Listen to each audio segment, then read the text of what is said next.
So ayan mga boss, Honda Click. Talagyan natin lang siya ng integrated tail light mga boss. So ayan, Vario.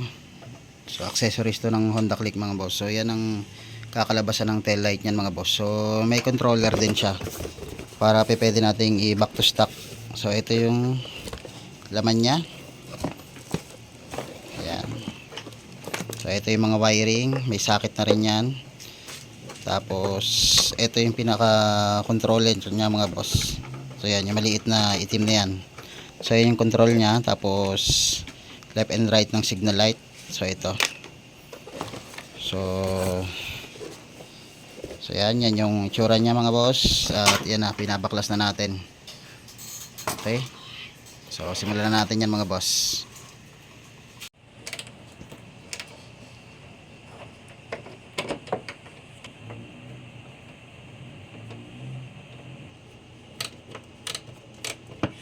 Baon. Ang galing niya.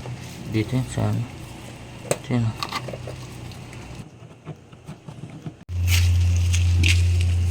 So yan pa mga boss.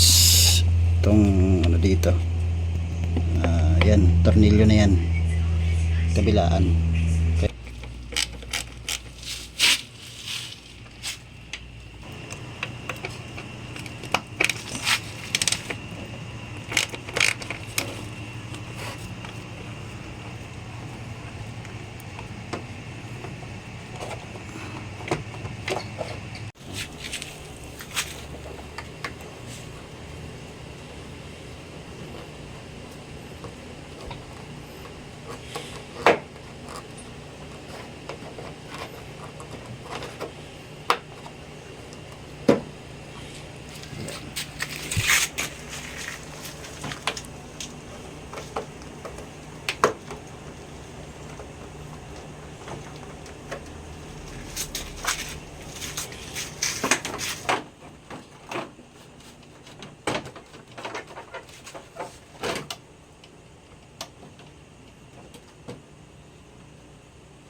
So ito na mga boss yung ating tail light. So ito yung stock tail light natin. So nabaklas na natin mga boss. Ito yung pinaka cover niya. Tapos ito yung side flarings natin mga boss. So tinanggal lang natin mga tornilyo. So hindi na natin ipakita mga boss yung proseso kung paano natin tinanggal yung mga tornilyo. Pero papakita natin kung paano natin ibubuin yan mga boss. So yan.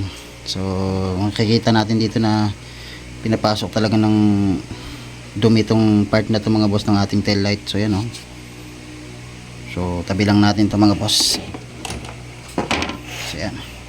So ito yung ating integrated tail light mga boss. So yan. Okay. So buuin na natin.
So yan yung wiring natin.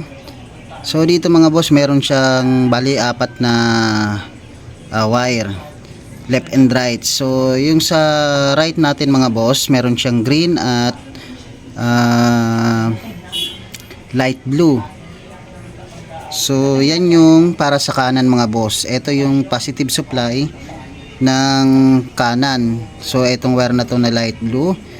At yung kanan naman ng ating integrated mga boss, integrated light, yung kulay blue. So kulay blue papunta dito sa kulay green mga boss. Kulay green papunta dito sa light blue na kanan na signal light. So ito yung kanan na signal light ng ating integrated, at ito yung kanan naman ng ating stock signal light. So sa kaliwa naman mga boss, meron ding apat. So ito pala yung green mga boss, yan yung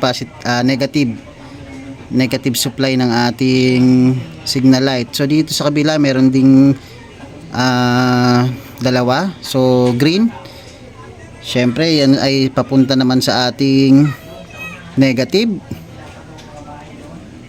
At yung orange mga boss ay papunta naman ng kaliwa mga boss. So yan. So sa kaliwang signal light yung orange. Yung orange natin, ikakabit natin dyan yung yellow na may stripe na green. So i-connect natin sa orange dahil yan yung ating kaliwang signal light o left signal light. So yan mga boss, bali na wire na natin. So subukan natin yan mga boss. Be careful when you drive. So yan. So ulitin natin mga boss. Tingnan nyo. Be careful when you drive. So yan. Bali light blue siya. Tapos magiging full na red. So yan. Pag nagpreno tayo mga boss, so yan ang mangyayari. So dito meron din siyang control.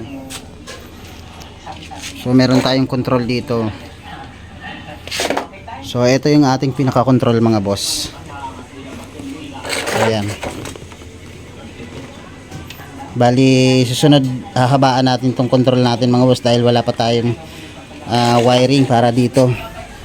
So yan.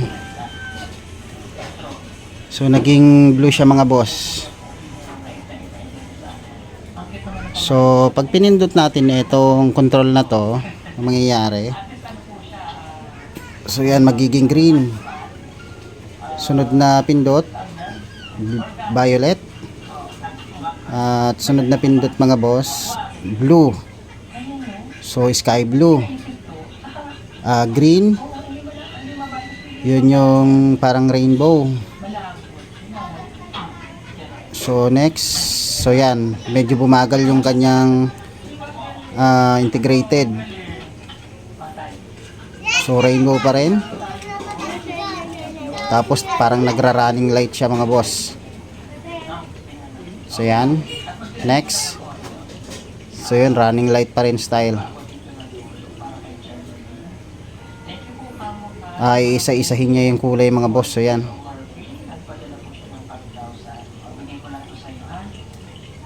Next, so yan rainbow.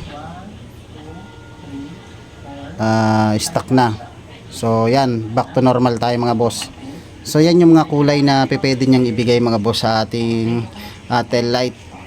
So dahil okay na yan mga boss, at okay na rin yung ating wiring. So yan, gumamit tayo ng pinaka-clip.